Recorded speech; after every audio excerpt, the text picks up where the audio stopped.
नमस्कार दोस्तों, जो भी स्टडी के प्लेटफॉर्म पर आपका फिर से स्वागत करते हैं।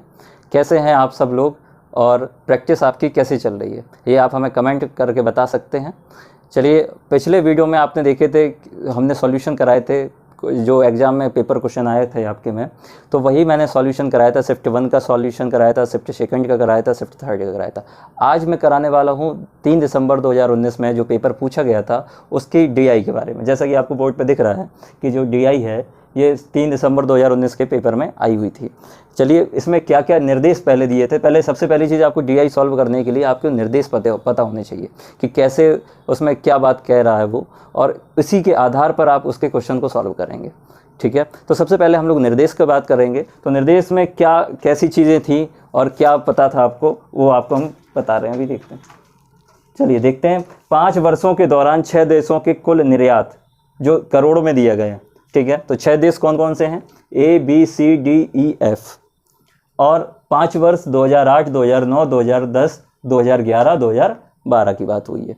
ठीक है, तो अब आगे कहा गया है कि ये जो है करोड़ में दिया गया है। जैसे देश ए का 2008 में जो निर्यात है वो 20 करोड़ का था, बी का 2009 में 25 करोड़ का था। इसी तरीके से ये जो डिजिट हैं वो करोड़ में है।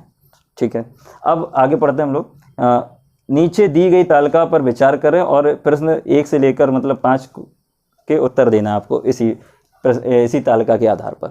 ठीक है, तो सबसे पहले क्वेश्चन की अगर हम लोग बात करें तो सबसे पहला क्वेश्चन आपका स्क्रीन पर आ रहा होगा कि इन देशों के दौरान इन वर्षों के दौरान देश ई का औसत निर्यात, इन वर्षों के दौरान देश ई का औसत निर्यात निकालना है पहली चीज। ठीक है, फिर कहा गया है देश सी के औसत निर्यात इन वर्षों के दौरान देश सी के औसत निर्यात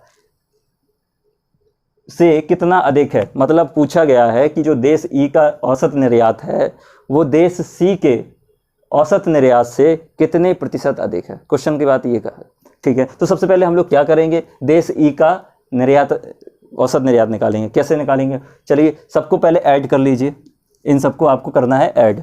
ठीक है, तो आप मौखिक भी इनको ऐड कर सकते हैं। कैसे कर सकते हैं? जैसे कि 100 है, 60 और 50 कितना हुआ? 110 हुआ। 110 में अगर हमने 55 जोड़ दिया तो 165 हो गया। 165 और 100 265। 265 में 110 जोड़ेंगे तो आ जाएगा कितना? 375। ठीक है, तो ये हो गया 375 टोटल हो गया इनका। 375 टोटल है ई की अगर हम लोग बात करें तो 375 टोटल आ गया। लेकिन आपको क्या निकालना है? इसमें औसत निकालना है। तो कितने वर्ष हैं? 1, 2, 3, 4 और 5। तो 5 से आपको डिवाइड करना पड़ेगा। अब हम लोगों ने क्या किया, 5 से इसको डिवाइड किया तो 5 सत्ते 35 और 5 25, तो ये आ गया कितना? 75। ठीक है, अब बात करेगा वो सी की। तो अब सी की हम लोग देखें तो ऐसे ही ऐड इसको भी कर लीजिए। 50 55 कितना होता है? 105 होता है।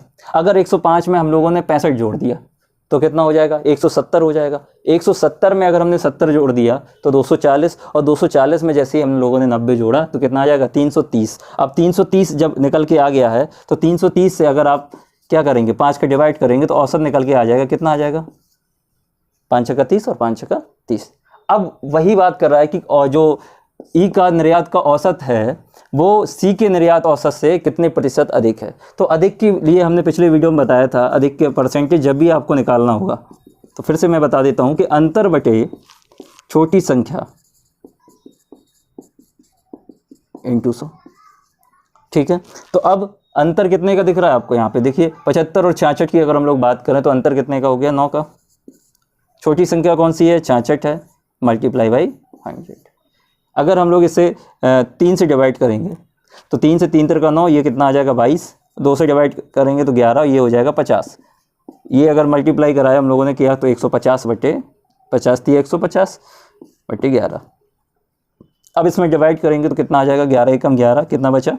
4, यानी कि 40 हो गया। 11 3 33, 7 बचा। अब कटेगा नहीं तो सीधे सीधे हम लोग लिख सकते हैं 13 सही 7 बटे 11%। ठीक है, अब चलते हैं हम लोग नेक्स्ट क्वेश्चन पर। तो आपको ये समझ में आ गया होगा कि कैसे इसको सॉल्व करना है। सबसे पहले देखिए हमने किया क्या कि हमने औसत निकाला। तो कैसे निकाला कि इनको जोड़ देंगे और इसमें 5 का डिवाइड कर देंगे क्योंकि 5 वर्ष थे।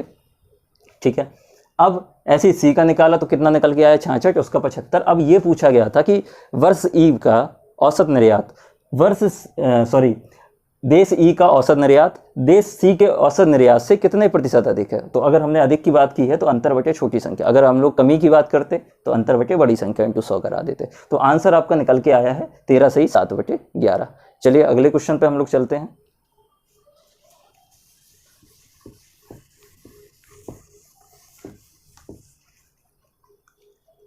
अगला क्वेश्चन कह रहा है कि वर्ष 2008 में देश एफ और देश डी में आयात अनुपात 4:1 और 1:2 है।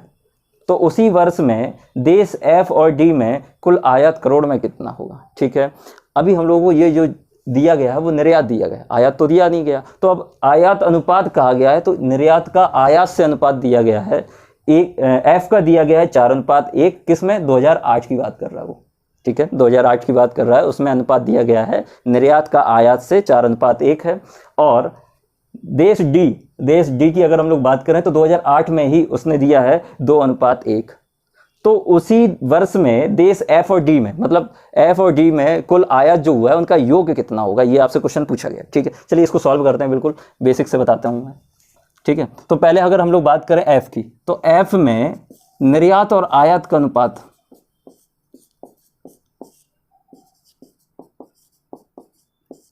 वो है 4:1, यानी कि 4/1। अब आपको निर्यात तो पता है 2008 की, अगर हम लोग बात करें 2008 की निर्यात जो है कितने करोड़ थी, 24 करोड़ थी। ठीक है, यानी कि हमें पता है 4 की वैल्यू पता है, क्योंकि ये वैल्यू इसकी होती है और ये वैल्यू इसकी होती है। तो 4 की वैल्यू हमें पता है कि 24 है, तो यहाँ से हम लोग आयात निकाल सकते हैं। कैसे निकाल सकते हैं कि 1 की वैल्यू आपको निकालना है, 4 से डिवाइड कर दीजिए तो कितना निकल के आ जाएगा, 4 × 24 यानी कि 6 करोड़। यहाँ से आपने एफ का आयात निकाल लिया है, वो कितना निकल के आया है, 6 करोड़। ठीक है, अब बात कर रहा है वो किसकी, डी की बात कर रहा है। और डी की बात कर रहा है तो उसमें दिया गया निर्यात और आयात का अनुपात दिया गया है डी की,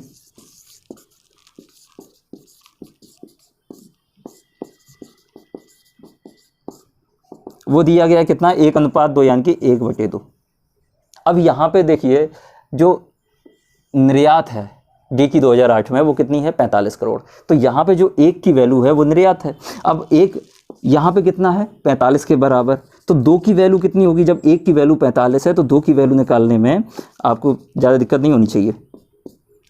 2 × 45 यानी कि यहाँ पे 2 का मल्टीप्लाई करा दी, यानी कि कितना आ जाएगा, 90 करोड़। अब यहाँ पर आपसे पूछा गया है कि आयात एफ और आयात डी का योग कितना होगा। तो 6 और 90 अगर हम लोग जोड़ दें, 6 और 90 को अगर हम जोड़ें तो आंसर कितना बनेगा, 96 करोड़, यानी कि 96 करोड़ इसका आंसर बन जाएगा। आई होप आपको समझ में आ गया होगा ये क्वेश्चन। ठीक है, अब चलते हैं हम लोग तीसरे क्वेश्चन पर कि क्या चीज़ें इसमें थी और क्या पूछा गया है आपसे। वर्ष 2009 से 2011 तक सभी देशों के आयात में कुल मिलाकर कितने वृद्धि हुई है, कितने प्रतिशत वृद्धि हुई है। ठीक है, तो 2009 से 2011 तक की बात कही गई उसमें, और ये भी कहा गया कि सभी देशों के आयात में कुल मिलाकर कितने प्रतिशत की वृद्धि हुई है, सभी देशों के निर्यात में। ठीक है, चलिए देखते हैं।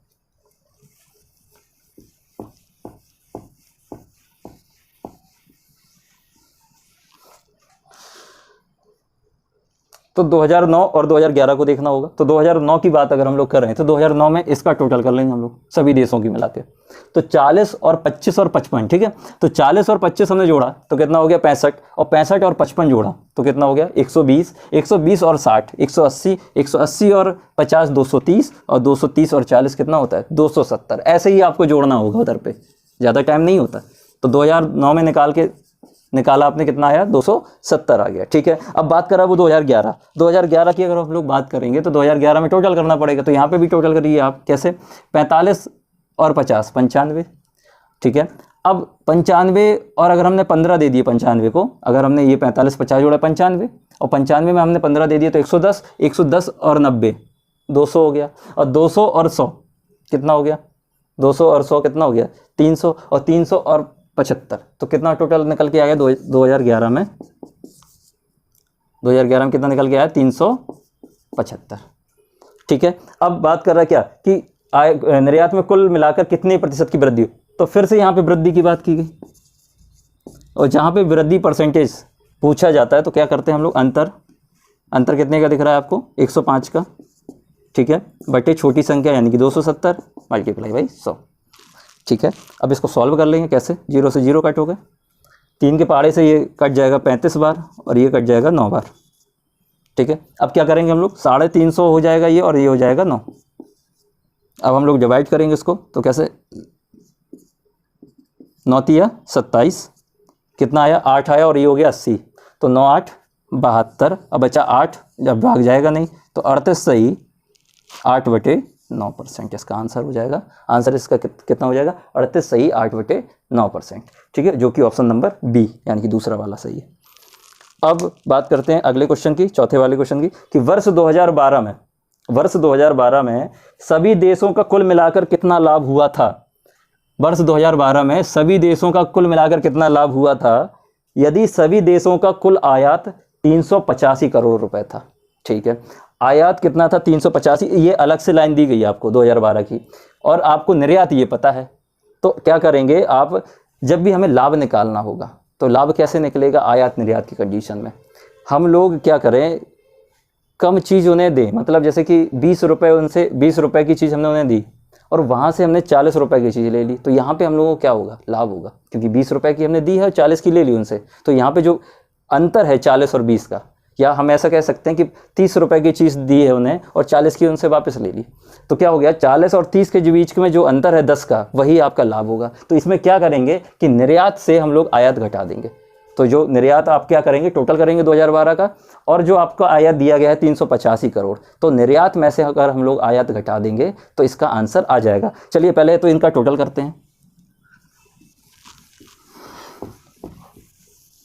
2012, तो 2012 का टोटल करिए फिर से, कैसे, देखिए बिल्कुल आसान होता है, 90 और 100 190, ठीक है, 190 और 110 अगर हम लोग जोड़े तो 300 हो जाएगा, 300 हो जाएगा, और ये 65 और 25 90 होता है, 65 और 25 कितना होता है, 90 होता है, तो 300 और 390 ये हो गया और 120 ये हो गया, तो टोटल मिलाकर कितना हो गया है, 510, 390 और 120, यानी कि यहाँ पे जो 2012 की निर्यात की बात अगर हम लोग करें तो वो कितना निकल के आया है, 510 निकल के आया है। अब आपको पता है कि क्वेश्चन में दिया गया है कि आयात उसका कितना है, आयात उसका है 385 करोड़, ठीक है। तो अब आपको लाभ निकालना है, क्या करेंगे, निर्यात से आयात को घटा देंगे तो जो है लाभ निकल के आ जाएगा, तो घटाइए कितना आ जाएगा इसका, 125, तो 125 करोड़ ये निकल के आ गया आपका लाभ, ठीक है। आई होप समझ में आ गया होगा ये क्वेश्चन, ठीक है। चलिए अगले क्वेश्चन पे देखते हैं हम लोग, यदि वर्ष 2013 में देश ए का निर्यात देश बी का 2011 में, तो चलिए 5वें क्वेश्चन की बात करें हम लोग, तो यदि वर्ष 2013 में देश ए का निर्यात, तो 2013 तो दिया नहीं गया, आप सोच रहे होंगे, तो 2013 आपको निकालना पड़ेगा, कैसे निकालना पड़ेगा, देखिए पूरा क्वेश्चन पढ़िए, ये इंपॉर्टेंट क्वेश्चन लग रहा है मुझे। यदि वर्ष 2013 में देश ए का निर्यात देश बी का 2011 में और देश ई का 2010 में किए गए कुल निर्यात से 20% अधिक है, ठीक है। तो अब बात करते हैं, पहले इतनी चीज़ सॉल्व कर लेते हैं, क्या कह रहा है, देश बी का 2011, तो देश बी है और 2011, ठीक, यहाँ पे लिख लिया हम लोगों ने, देश बी के 2011, तो देश बी के 2011 में कितना था, 2011 की बात करें तो कितना है, 50 करोड़, ठीक। अब देश ई का 2010 में, देश ई का 2010 कितना है, 55, ठीक है, देश ई का 2010 कितना है, 55, चलिए देखिए ई का 2010 है 55, ठीक है। अब वो कह रहा है कि इनके योग से, मतलब कुल इनका कितना हुआ 105, उससे 20% ज़्यादा है 2013 का ए का निर्यात, ठीक है। देश ए का निर्यात जो है 2013 में इन दोनों के टोटल का 20% अधिक है, तो 105 का 20% की अगर हम लोग बात करें तो कैसे निकालेंगे, तो सबसे पहले करना क्या होगा कि अगर हम 10% की बात करें तो 1 दशमलव लगा दीजिए, 105 का हमें 20% निकालना है, तो 105 का अगर 10% कितना होगा, 10.5 होगा, 10%, और 20% मतलब इसका दुगना यानी कि 21, तो डायरेक्ट हम लोग यहाँ पे 21 जोड़ सकते हैं, तो टोटल कितना हो गया, 126 करोड़ निकल के आया है। ये है ए का निर्यात, ए का निर्यात है ये 2013 का, ठीक है, जो कि आपको पता नहीं है, आपको इसी क्वेश्चन से निकालना था 2013 का। ठीक है, 126 करोड़ निकल के आ चुका है। अब कह रहा है तो ए का 2013 में कुल कितना लाभ था यदि उस वर्ष आयात 92 करोड़ है। तो सिंपल सी बात है, अभी हमने आपको क्या बताया था कि अगर आपको निर्यात पता है और आयात पता है तो लाभ निकालने के लिए क्या करते हैं, निर्यात माइनस आयात। ठीक है, तो अब हमें पता है कि ए का जो 2013 का 2013 का आयात वो कितना दिया गया है क्वेश्चन में दिया गया है 92 करोड़। ठीक है, तो अगर आपको लाभ निकालना है तो लाभ बराबर होता है निर्यात माइनस आयात। इसको हाईलाइट कर लीजिए, निर्यात माइनस आयात, ये एक फॉर्मूला है। ठीक है, तो अगर हम 126 से 92 घटा देंगे तो हमारा आंसर आ जाएगा। ठीक है, तो क्या करिए, 126 माइनस 92, तो जो कि निकल के आया है 34 करोड़। तो आंसर कितना हो गया इसका, 34 करोड़ हो गया, जो ऑप्शन तीसरा सही है जो आपका, वो 34 करोड़ दिया गया। तो देखिए इसी तरीके से आपसे डीआई पूछी जाती है, ज़्यादा कठिन नहीं होता है ये सब चीज़ें, आपकी प्रैक्टिस के ऊपर है। जितनी ज़्यादा आप प्रैक्टिस करेंगे उतने ही ज़्यादा आपको सुविधा होगी इन क्वेश्चनों को लगाने के लिए। ठीक है, बाकी तो हम हैं ही बने हैं आपके साथ। ठीक है, तो ठीक, थैंक यू।